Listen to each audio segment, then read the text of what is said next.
Her name is Anna Burke. That's her picture there on the left. She was last seen last night at a Goodwill store on Fulton Drive in Canton. The Jackson Township girl is believed to be with Jonathan Stinnett. He's driving a 1991 silver Ford Aerostar van with Michigan plates. Right now, there's no word on if those two are related. If you do have information, you can call the number you see there on the bottom of the screen.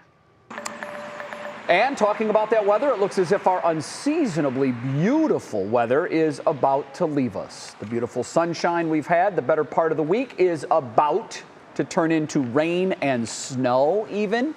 Meteorologist Jason Michael joins us now. Jason, it was only a matter of time. We knew it was coming. You know, Jay, I like to call it a weather whiplash because it's been very warm, spring-like conditions, and now Mother Nature is really about to throw us a curveball across Northeast Ohio. And we're already experiencing that right now. I want to start out by showing you what radar looks like. We're starting to work in a little bit of light rain into the region. That's because another trough is moving in right now. And you can see sort of where these rain showers are lining up down in Holmes, Tuscarawas County, even just to the north and over to the west of Cuyahoga County. Westlake, you're picking up a little bit of energy there.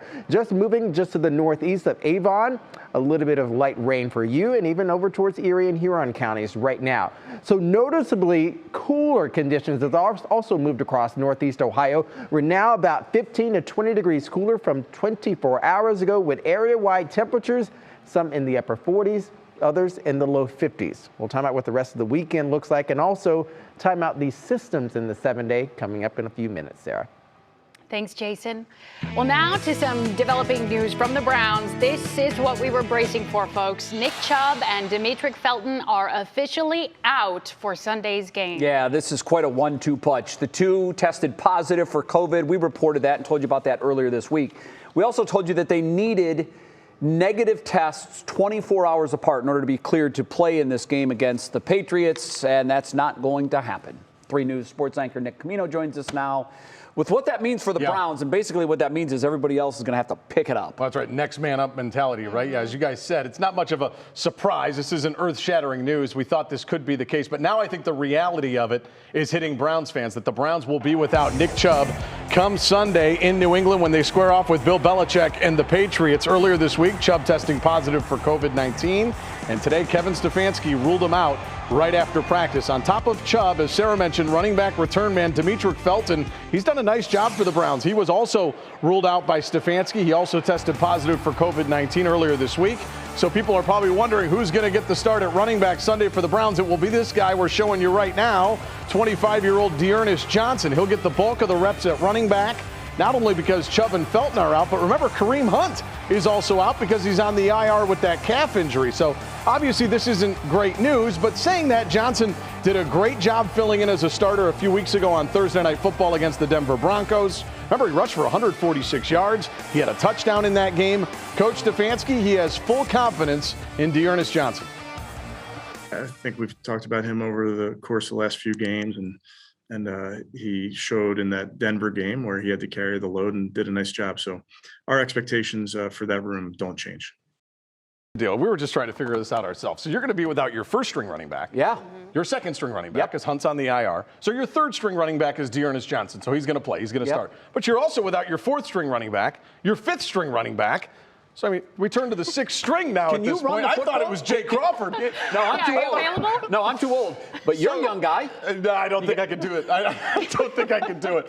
So I think you'll see a couple different guys in there, but Johnson is going to get probably 90 to 95% of the workload. Wow. He really made a name for himself in that last game, though. So let's say, this is another opportunity for him to step up. It was an opportunity for him to shine last time against the Broncos, and hopefully he can do that Sunday. They're on the road, though. It's going to be a difficult task taking on New England. There's going to be weather there, too. There's going to be weather. They've never won at Gillette Stadium. They haven't won in Foxborough since 1992. Yeah. It's just a tough place to play. We talked earlier in the week. Bill Belichick loves to take away whatever the opponent does best, and that's the run. So they made that easy on him. So, right? yeah, I mean, it's really going to be an uphill We took climb. it away from ourselves. Well, true. And now I think a lot of that's going to boil down to Baker Mayfield and how do they attack downfield. Yep, he's going to have to be able to throw it. Nick, thank you very much. Guys got it. We'll see you in a bit. Keep the faith. Well, a few schools across Northeast Ohio closed today because of COVID cases. Norton Middle School in Norton and Lighton Elementary School in Aurora both closed classes due to the spread of COVID-19. Now, meanwhile, at Hudson Middle School today, there was a mass vaccination clinic for kids 5 to 11 years old. About 600 kids were expected to get shots today. Governor Mike DeWine was there attending today's clinic and says it's one of over 200 school districts who are planning similar events statewide. But until students have a chance to be fully vaccinated, he hopes that schools will continue to take precautions to prevent infections. My recommendation to schools is to keep the mask on, for a few more weeks at least. And the reason I say that is that if you look at Ohio, and every county is different, but in every single county of the state, every single county is at least 2 times the high level of what they consider high incidence. Meanwhile, back in Aurora, there was no mask mandate in place, but after closing the building and the rise in numbers they're seeing, all students will start wearing masks on Monday. Well, now that more kids are getting vaccinated here in Ohio, the state announced today when it will pick winners for its Vax to School lottery program. You may remember we told you about this some time ago. Our senior health correspondent, Monica Robbins, sorted all of this out today, and it's not easy to understand. Monica, there are a lot of moving parts here, so who better to explain it than you? Yeah, let me try and break this down for you. Absolutely. Because there are so many prizes, they're doing this a little bit differently. So here's the basics. Ohio Vax to School Lottery is open to young people ages 5 to 25 who've at least had 1 dose of the COVID vaccine. Now, the prize money must be used at an Ohio higher education facility, including trade schools. And here's where it gets weird. So there are 150 $10,000 prizes. The first 75 winners will be drawn on November 22nd, and the second group of 75 winners will be drawn November 29th. So the overall deadline for those prizes is the day before the drawing. But here's where it gets weird. Beginning November 29th through December 1st, that's 5 days, 30 winners will be announced each day at 3:30 p.m. on Twitter and Instagram, and that address is at Ohio Vax to School, and then of course on the OhioVaxToSchool.com website. And obviously those winners will be contacted directly. Now, there's 5 $100,000 grand prize winners. They will be announced on live TV on December 3rd at 7:29 p.m. So the overall deadline for the grand prize winners is December 1st. I know that's so hard to figure out, guys, but OhioVaxToSchool.com has all your answers and your frequently asked questions. Just go there. Of course, we have it on WKYC.com to help you kind of mire through it. Bottom line, sign up your kid. Your kid can win $10,000 in scholarships, or if they're really lucky, $100,000 in scholarships. Yeah, sounds like a pretty good deal to me. All right, Monica, we're hearing that a lot of the parts of the country now are seeing an increase in the number of breakthrough infections. And I know you and I talked about this earlier this week. Are we seeing that in Ohio as well? A lot more breakthrough infections? You know, I know this makes you crazy, Jay, because we've talked about this numerous times. So while the breakthrough cases, yes, are absolutely happening, it's still at very low levels. And more importantly, the statistics are showing that those who do have a breakthrough case either have no symptoms, mild symptoms, or a bad cold. So the vaccines really are doing what they were intended to do. They're preventing people from going into the hospital and dying. Now, Ohio, and I know this is the part that makes you crazy, does not track breakthrough cases. They do track breakthrough hospitalizations and deaths. And if you look at the number of the people who've been hospitalized just over the entire year, that is less than 2,000 fully vaccinated people compared to nearly 36,000 unvaccinated folks. And in deaths, it's even more startling because it's about just over 500 people who were fully vaccinated have died since January, and 11,000 have died who've been unvaccinated. So the numbers really paint the picture very clearly that the vaccines are working. They are working, and you're right. I wish the state would announce the number of breakthrough cases just so we would have that information. At last check, the vast majority of states in the U.S. are announcing those numbers. Ohio has yet to do that. Monica, thank you so much. Great information, and have a great weekend. If you need to add something, go ahead. You too. No, I was just going to say have a great weekend. Right back at you. See you, Monica. Next year on What's New, Amazon is making big moves ahead of its anticipated busy holiday season. A look inside its new process at a local facility. Then it's Friday during football season. That, of course, means we have our Ready, Set, Snack segment. Stephanie Haney's going to show us a different kind of hot dog, and I'm guessing many of you have never tried this version. That's coming up. What's New is coming right back.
Welcome back to What's New. Maybe you have seen the option at checkout already. Same-day delivery is now available here for Cleveland Amazon customers. This is exciting. Yeah, Amazon is really stepping up its game for its most popular everyday items through a new facility in Middleburg Heights, one of only 18 like this in the country right now. And today we got to look inside at how it all works. Even before you click buy, Amazon's team is fast at work. You may order an item at 10 o'clock, and chances are you could have it on your doorstep by 2 o'clock or something like that. Ricardo Miller is a stower, taking items that come off of trucks and randomly stowing the 95% of them that fit in pods on the robotic floor. Larger items, think diapers and countertop kitchen appliances, end up back here. This facility is like on some groundbreaking type delivery system. A mini version of Amazon's other fulfillment centers, it's stocked with the most popular items in each category, and that is always changing. So we evaluate all of our items in inventory and bring the most on-demand items into this facility to make sure that the items that you want most same day, we have here and ready to go within 5 hours. Once an order is in, the pod comes to a picker like Madeline Richards, who passes the item to packers. Then your labeled packages travel to an area where they're sorted by zip code. I feel like we're living in like 2051 here. We've got little robots running around. We've got a whole streamlined system. Like everything is just so set up for people to succeed and be able to do everything in an efficient manner. It's high tech, but it's the human touch that makes this system efficient. Down to the flex drivers like Wendy Wilson, who use their own cars to deliver packages. I lost my job a year ago, and I needed something to do because I'm still trying to figure out what I want to be when I grow up. She's making more than $30 an hour, often picking up 2 delivery windows each day. It's been great. I mean, it's just a different way than what I was used to for 15 years, and I quite enjoy it. Just being able to do what I need to do and make customers happy by getting their boxes to them and their packages. The location just opened in September and has hired more than 150 employees with plans for 50 more in flexible and full-time work. Wow. If you are interested in an opportunity to make some more money, we've got the information on WKYC.com. And Amazon also announced today that it's going to be opening a new delivery station in Brooklyn. That's going to open sometime next year. You know, these new locations, they just don't slow down at this point. No, they don't. And it feels like we're moving fast towards a point where Amazon will, in the not too distant future, be one of, if not the biggest private employer in the United States. Yeah. It's incredible the number of jobs they've already provided. Yeah, they're in the top 10 as far as biggest employers for Cuyahoga and Summit counties right now. Wow. And they're hiring, as you've heard. And the demand is there, and it's partially because of that efficiency. I mean, we all know, if you shop there, just how easy it is to get something. Sometimes it's too easy. It is. Click, and then the bill comes at the end of the month. Right. Wow, I didn't realize I had ordered that many items. And now when the item comes same day, you're really, instant gratification. You got it. All right, time now at 5:16 to take a look at your weekend weather. Hi, Hey, Jason. guys. Hey there, how are you? Happy Friday, man. Oh, it's a great Friday, at least for some, if not all, because we had more sunshine today than we didn't know what to do with. But things are changing quickly right now. I want to begin by showing you what radar looks like across northeast Ohio. You can see western Ohio pretty muchly dry right now, but our radar is down at Hopkins right now, so it's picking up on some of that reflectivity that's happening in the atmosphere.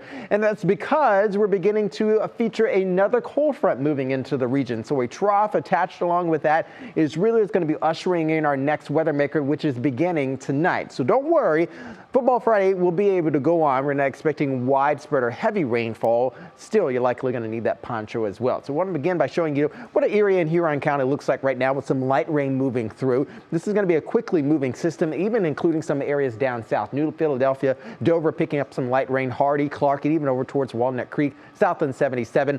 A little bit of that stretch is undergoing some wet weather right now. Noticeably, you'll feel that the temperatures from 24 hours ago are a lot colder. That's because we're working in this trough that is pulling in some of these northwesterly winds right now. Area-wide, our temperatures in our low 50s right now. Yesterday, we topped out at 70 degrees. So what's happening right now? So we're going to take this a big picture right now and really break it down for you. We have about 3 systems that we're watching right now. The first act is going to be undergoing right now. You can see where that trough is moving through right now. The second act coming on Sunday. We're going to turn on the lake effect showers as well. And then by the time we get to middle of the week next week, we have the third act coming in as well. So let's hone in a little bit closer and take you hour by hour here in your National Design Mart forecast. Through this evening, look at the winds gusting up to about 10 to 15 miles per hour. Some of those light showers still overspreading. Waking up early tomorrow morning, that's when we begin to turn on the lake. The lake is still about mid-50s right now, so the surface temperatures are going to be flirting with near freezing by tomorrow morning. Throughout the day, we climb just a little bit, still with mostly cloudy skies, and also some of those westerly winds. We flirt with upper 30s tomorrow, so we'll have more of a rain-snow mix for tomorrow afternoon. And then by Sunday, we have even colder weather working back in, so it's going to become a snow-rain mix, with more areas along the snow belt picking up some light accumulations here. I think for the most part, on elevated surfaces, some of our bridges, even our grassy surfaces, that's where we're going to see a little bit of accumulation moving back in. Union Home Mortgage 7-day, notice this, Saturday, Sunday, Monday, Tuesday, a bit more on the colder side, mild weather midweek. Jay? All right, thank you very much, Jason. Well, coming up, it's being called the best touchdown that never was. We're going to show you one for the ages when we come right back.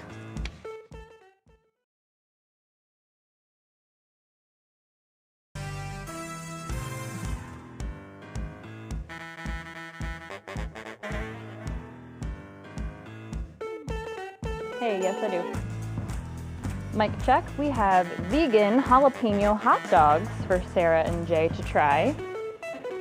Yep.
That's right. It's time for Ready, Set, Snack. We do this every Friday during football season, and that's we're taking a little different twist on it this time around, though, because it is Vegan Month.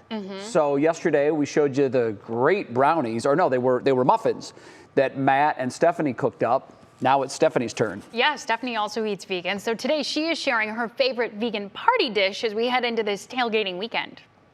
What we're gonna do here is we're gonna make some vegan beer cheese sauce, and we're gonna have some vegan hot dogs that are rolled in pizza crust with some jalapeno crumbles. It's gonna be delicious. So sounds complex, but amazing. Is we put the vegan hot dogs in. Now here's the thing, these vegan hot dogs, they're already cooked. So what you wanna do is you wanna bring this water to a boil, and then once you've got it to a boil, you just put the hot dogs in for 2 minutes.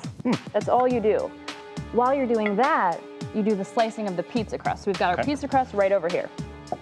We bring that over, and I'm gonna let you do it because it's actually very therapeutic. Just slice it in 1/2-inch slices. Oh, I may do this during daddy downtime. It's wonderful. Now, while your hot dogs are getting warmed up, you've got these in the oven heating up for 2 minutes. So I'm gonna grab those right now because we've got a couple that are preheating in the 2-minute zone. These are good to eat, just as is? Oh, yeah, maybe don't do that. Okay. You might want to avoid that. So we're gonna let these calm for just a moment because otherwise they're going to be quite hot. Steph, can I ask you, you're pescatarian? I am pescatarian. Right? Which explain to people who don't know what that means. So that means that I don't eat beef or chicken. I do eat seafood, but I do try to eat vegan a lot of times generally. So we've got our hot dog boiling. So here, normally a hot dog water is not like a good thing, but we want a cup of this. We want a cup of the hot dog water. We do. Okay. We're gonna put this in here. Now with the hot dog water, I'm gonna put in some baking soda. And what that's gonna do is gonna give us a nice water that we can coat our boiled hot dogs in. Okay. So here's what happens next. We take this pre-boiled hot dog and we drop it in this water. After we've removed it from this, it's cooled a little bit. And that is when we come over here to our sliced pizza. What? Pizza crust strips. Let's blow my mind here. Now, this is fun. We take these little guys. Now remember, you only want to preheat these for 2 minutes. Otherwise, you're gonna get something that's way too tough to wrap your hot dog with. Right, it's gonna start to rise. You swirl it around like this. It's gorgeous. This is what's helpful. Pinch it on the end here. It's awesome. Just pinch it. That way it's not flopping all over in the oven. That's right, That's you great. don't want that. Okay. And then we're gonna take it and we're gonna toss it back in our hot dog water just a little bit. Looks nasty. And then we come here to our jalapeno crispy crumb. Looks much better. And that is what we roll in here. Now, Here is a little trick I like to do. I like to get in here and like squeeze these with my fingers because sometimes they're too big, and you really want the little pieces in Like there. the crumbles on there. Yeah. Right. So you pop these in the oven, 400 degrees, for 10 minutes. Okay. And this is pretty quick. We're only 14 minutes in right now. Oh, sure. Yeah. And here are some that we've already Wow. gotten You ready need room? for you. Those look great, And Steph. those are our vegan hot dogs. Okay, so we also made vegan beer cheese sauce, and to be honest, that's really the thing that actually takes cooking because you make it from scratch, and we have that part of the video on WKYC.com, plus the full list of ingredients and instructions for making both the vegan beer cheese sauce and the jalapeno vegan hot dogs. Again, that's on WKYC.com and our WKYC app. So here's the finished product, Yeah. Jay and Sara. This is the vegan hot dog with the pretzel crust and the jalapeno crumbles. Now, you were making fun of our faces I know, you as said we're we looked watching that. kind of nervous. Their faces when they were watching it, they were smiling graciously, but they did look like they had some trepidation. A little concerned. And I will say too, you can make this more involved if you want. You can make your own pizza crust. You don't have to do it so ready to make, but it looks like you've done a lot and you've really not done so much. That's the vibe here. Look like you're doing the most, not really do the most. I'm not a fan of the hot dog, but I love the beer cheese. And I like a beer cheese, you know, on a pretzel or something, and I could totally get into that. I like the bite of the cheese. The hot dog's a little dense for me. Okay, yeah. But you know, I'm not a fan of hot dogs in general, so it's not fair for me. But I love the dipping cheese. And they're so cute too, Stephanie. But that's what I like about it. They're it's a nice presentation. It's all about, you know, looking like you put in the effort. Because we don't have time. You know, we got to be quick ahead of the tailgate. Absolutely. And you're saying this is Perfect pretty game day easy. food. Very, very simple, yeah. Because it looks And a little complicated. I wouldn't think that was vegan. Would you? No, the hot dogs, yes, but the other stuff, no. Thanks, Okay. Steph. Thanks. Have a great weekend. Oh, we'll see you again. I'll be back. For What's Clicking in Cleveland. Today's Worth the Watch comes to us from last night's Baltimore Ravens stunning loss to the Miami Dolphins. We pick it up with the Dolphins leading 6-3. It's in the fourth quarter. Miami's trying to score another touchdown. Miami quarterback Tua Tagovailoa is going to dump a screen pass. Now, this is intended for a running back. But the lineman gets so excited, Sarah, that he just snags the ball away from the running back. And take a look at the athleticism here. He actually has the presence of mind to cross the plane with the football. Wow. Now, this would have been a touchdown. However, it was flagged because Robert Hunt, who made this play, who is 6'6", 327 pounds, did not report as an eligible receiver. He can't catch a pass. He's a guard. You have to report if you want to do that, and he failed to do so. That is being called today the best touchdown that's never counted. The loss, by the way, was huge because the Ravens, instead of being 7-2 today, are 6-3. Wow. I mean, That it helps is the Browns. incredible, his thinking on that. I wish he would have got the It's points. great. I know, it would have been cool. He said he just got so excited he blacked out and caught the football. All right, coming up in the second half hour of What's New, the Browns head to New England this weekend to face the Patriots. Huge football game, and I'm going to give you my list of 3 things that they must do to come home with a victory. And it is day 2 of our Perks to Watching contest, where we've teamed up with Giant Eagle for your chance to win hundreds, maybe even thousands of dollars to shop at the Grocery Giant. We are live tonight with our lucky contestant. We'll be talking to you soon.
And now, live from WKYC Studios, this is What's New. And we begin at 5:30 with 3 things you need to know. Happening right now, a vigil for 22-year-old Alicia Pointer is taking place on Savannah Avenue. This is in East Cleveland. That's where her body was found in a burning house on Tuesday. Police say the suspects in the case took her to several locations, torturing her and eventually killing her. Police believe Pointer had information relating to a homicide that took place earlier this month in Cleveland. 4 suspects are already in custody. They're still searching for 2 more, Hakeem Ali Shomo and Anthony Duran Bryant. Well, authorities have issued an Amber Alert for a 5-year-old girl. Her name is Anna Burke, and she was last seen last night at a Goodwill store on Fulton Drive in Canton. The Jackson Township girl is believed to be with 36-year-old Jonathan Stinnett, and he's driving a 1991 silver Ford Aerostar van with Michigan plates. Right now, there's no word on if the two are related. If you have information, please call the number you see at the bottom of your screen. And how about this story?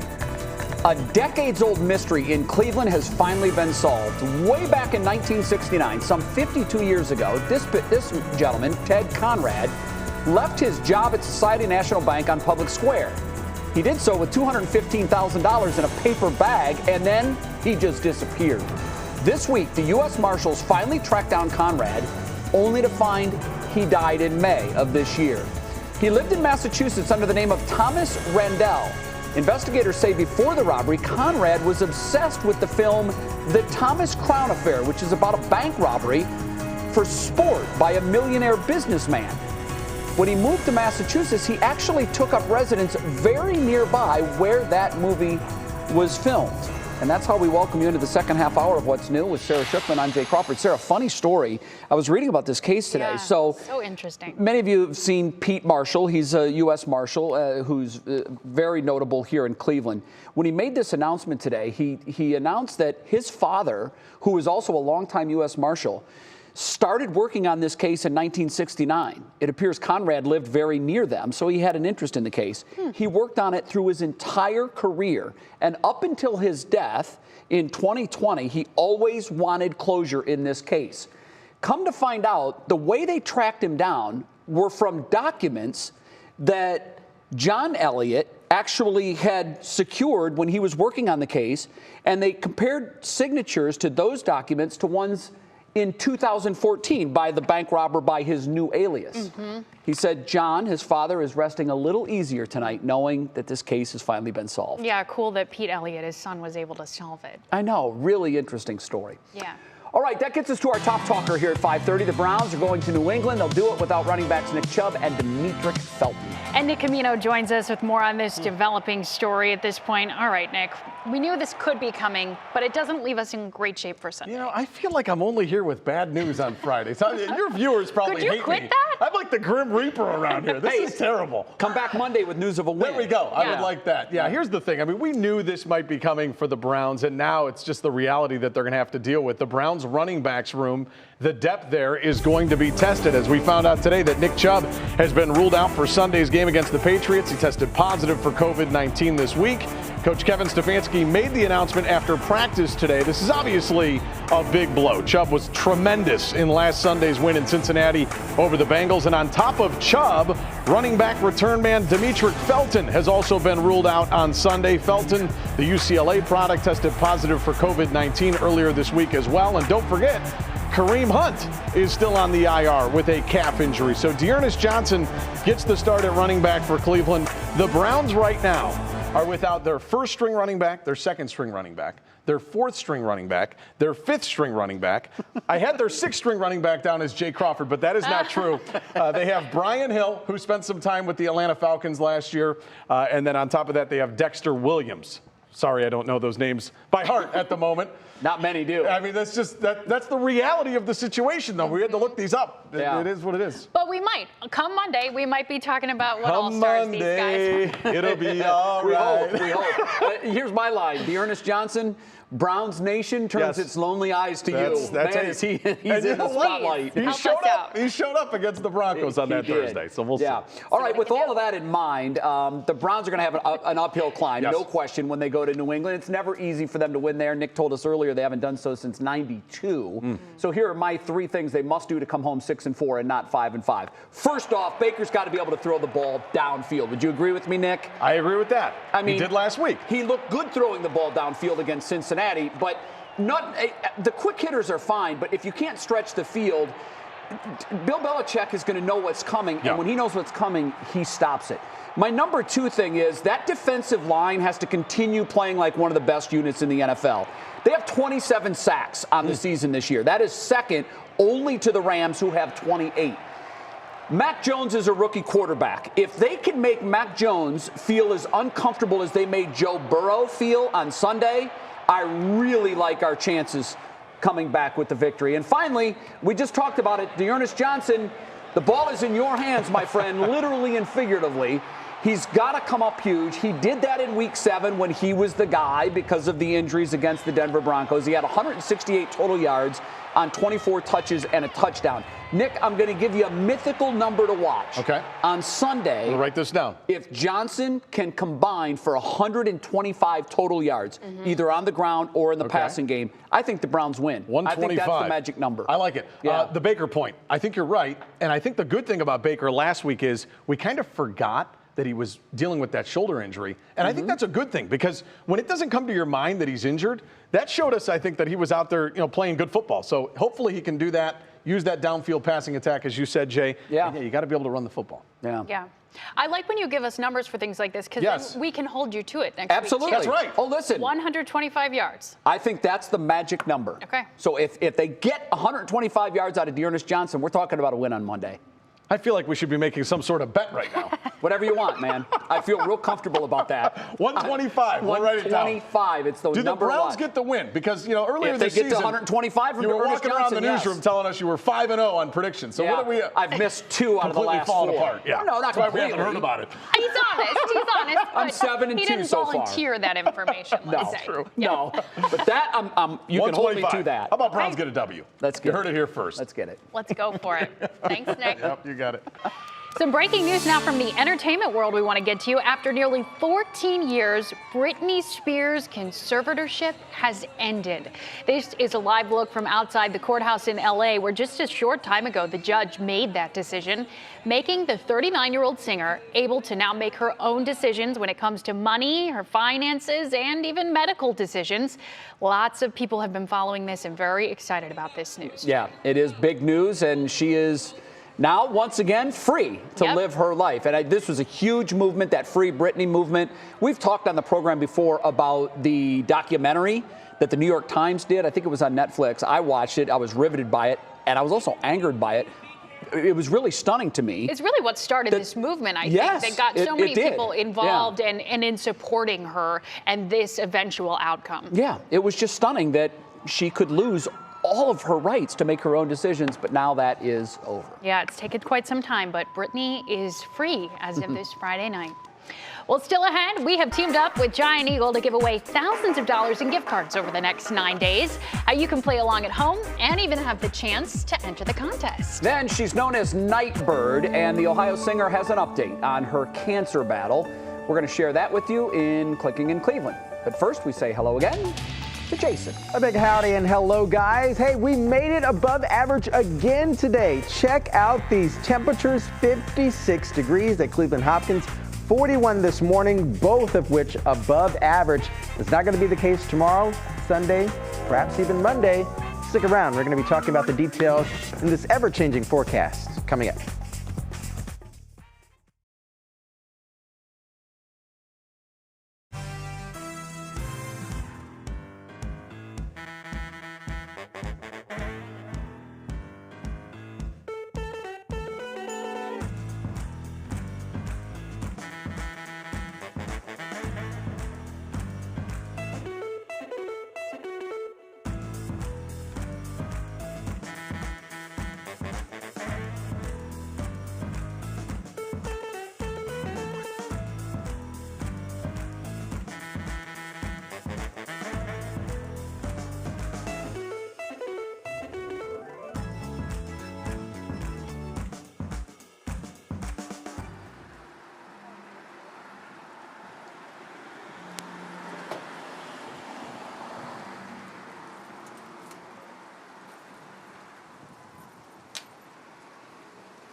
Yeah, I got it.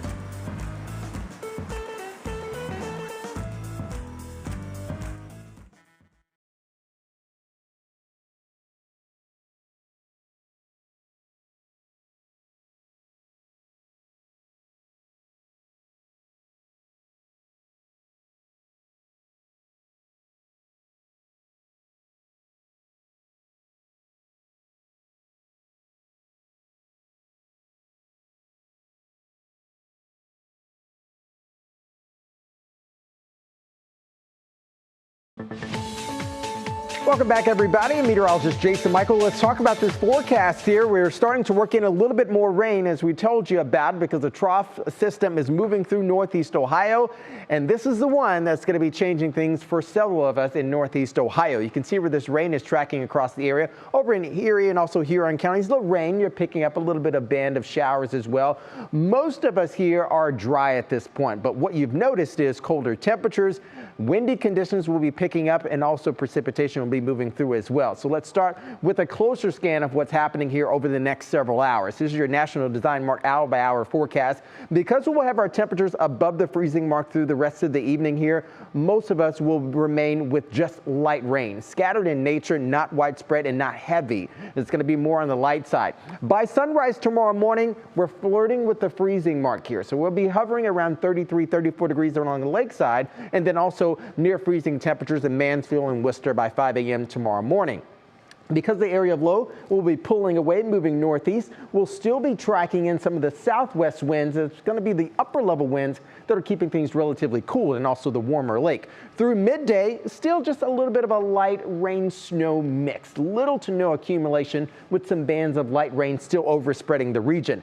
Now we turn the temperature down come Saturday night heading into Sunday, and of course that means all of that wet weather is going to become more of a frozen precipitation type of event here, and this is likely what's going to be overspreading the snow belt here. Now we're tracking in little freezing temperatures across the area, some of which is going to be 1 to 2 degrees above freezing, but the upper levels just above the surface is going to be frozen. So that deck between the surface and also perhaps even maybe 1,000 up to 3,000 feet is still going to be frozen. So that's why we're going to be working in some light snow showers. High noon, still tracking in wet weather along the lakeside snow belt here. You can see still some snow showers, and then by Monday we start to moderate things just a little bit. This is all because of a very complex system. Act number 1, 2, and then behind me, going to be working in act number 3. This takes us through midweek next week when we start to get more milder temperatures. And you can certainly see that here in your Union Home Mortgage 7-day outlook. Notice near freezing overnight, Saturday morning, Sunday morning, Monday morning, even Tuesday morning, a widespread freeze, milder temperatures into the upper 50s, low 60s, Sarah, by Wednesday. Ooh, that was a lot of white and blue, Jason. Yes, it was. All right, get ready. Well, it is time now to give a lucky viewer the chance to win My Perks from Giant Eagle. Leading up to a Thanksgiving, a pre-selected viewer here is going to answer a trivia question each day. And tell me here, if they get it wrong, this is how it works. The winnings roll over to the next day, yes, right? During the 6 a.m. hour of Go, then again here on What's New, if it's still been getting wrong, increasing $500 each time. Yeah, so if you go a couple of days, you're talking about thousands of dollars that are up for grabs. But last night, Jeff from Strongsville got the question right. He was our first winner, so he wins $1,000 in the gift cards. But this morning, Krissa missed the question on Go, so the perks roll over, throw in another $500. We're back up to $1,000. And today's viewer who has a chance to get his hands on that $1,000 gift card is Daniel Foster. He joins us now from Lakewood. Daniel, good evening to you. Are you ready to go? I am. All right. Are you nervous at all? A little bit, but. All right. Well, it's all good. You're not going to lose anything, but you have a chance to win that $1,000 in gift cards. Celebrity chef Michael Simon attended what Cleveland area high school? Was it Mentor High School, St. Ignatius High School, Bedford High School, or St. Edward High School? Go ahead and give it your best shot.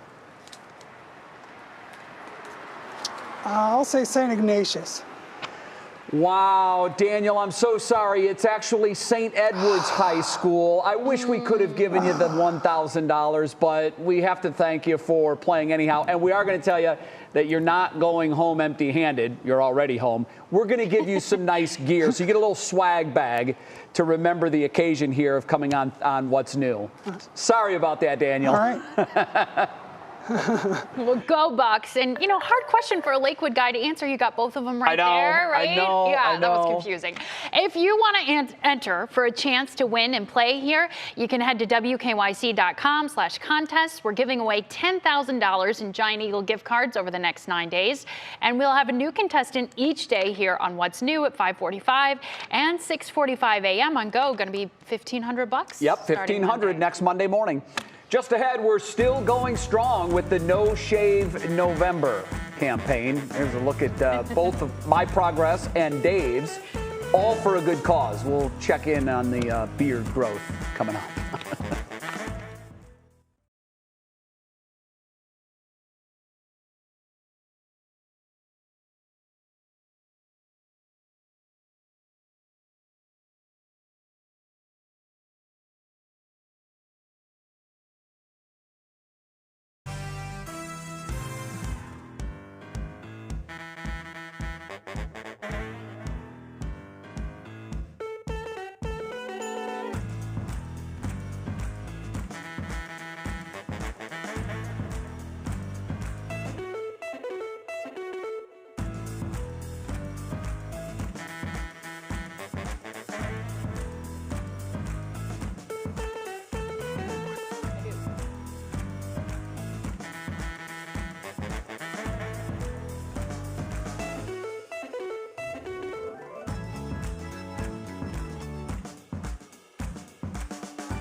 Many of you know it is No Shave November, so it's typically done to raise awareness and money for men's health initiatives. But this year, several area police departments are taking part and instead raising money for a Special Wish Foundation's Cleveland chapter.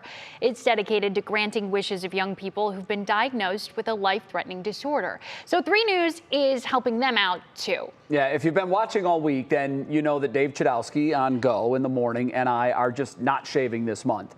Our producers have decided that we needed to do a little progress check, like to see where we are, how it's going, 12 days in. And there's our buddy Dave. I don't see anything. I don't either.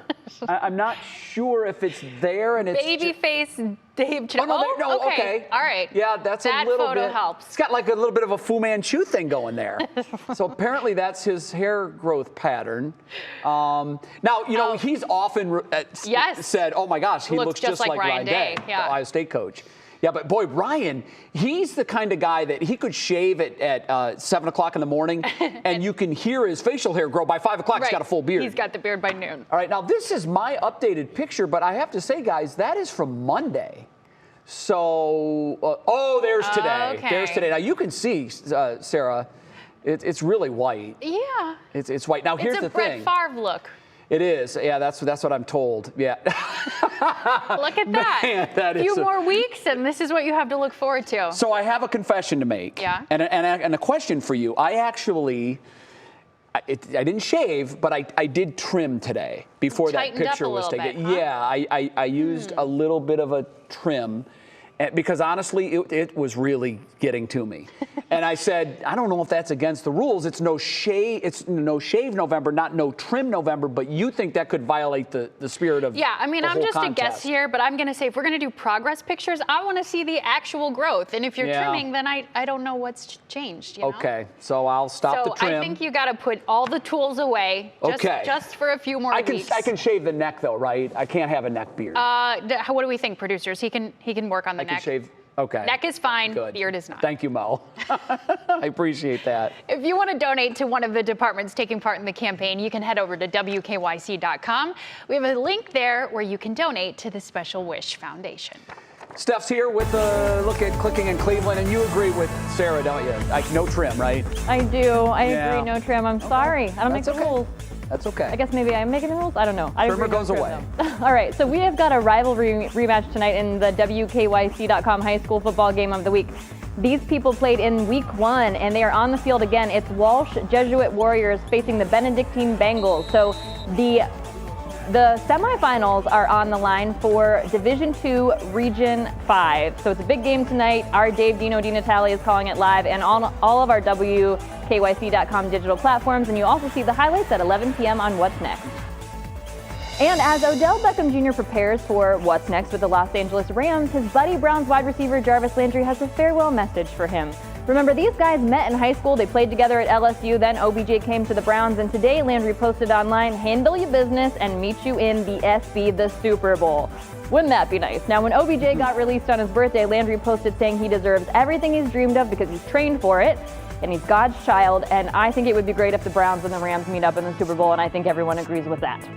And Ohio singer Nightbird is sharing a moment of reflection this week after leaving America's Got Talent to focus on her cancer treatment. She wrote on Instagram how it's been her childhood dream to sing for the whole world at once, and that now she's realizing it doesn't look like she hoped it would look, but she is living that dream. She also shared, I'm so happy to say this, that she is on day 1 of starting to sing again. That's such a great message to say. And Jay and Sara, she's asking for people to hype her up, so you know what to do. Head to Instagram, _Nightbird with an E. Give her those messages. Let's get our birds singing again. Absolutely. It's always good to hear from her. Yep. Seth, thanks. We wrap up What's New after this break.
Today's Show Us Something Good comes from Dominion Energy. Today, the energy company's employees volunteered to make and assemble bunk beds for families in need. It's part of a partnership with the Cuyahoga County West chapter of Sleep in Heavenly Peace. And the goal was to build more than 20 beds that will be given out to families. Hard at work today doing that. So cool. I think that is an excellent cause. Yeah, that good is for them. really awesome. Kids are going to look forward to having those bunk beds. They love bunk beds. We're out of time. Back Monday at 5. We hope to see you then. What matters most with Russ starts right now. Now at 6, breaking news. Amber alert. A 5-year-old Stark County girl is missing. We're live with the latest from police. Also, cold case cracked. It's good. We feel good. I'm not going to jump up and down about it. We're going to move on to the next one.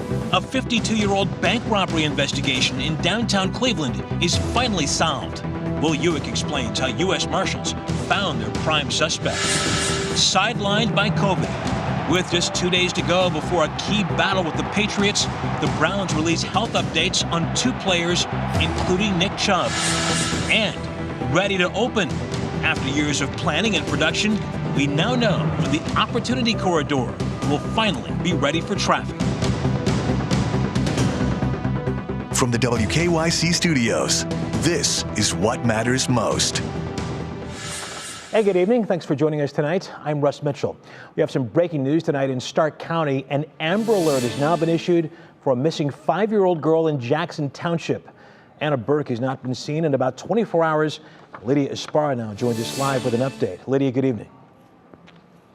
Good evening, Russ. She disappeared from this Goodwill here in Jackson Township right behind me. It was like Thursday afternoon around 6 o'clock. She was last seen here with a young man that's called Jonathan Stinnett.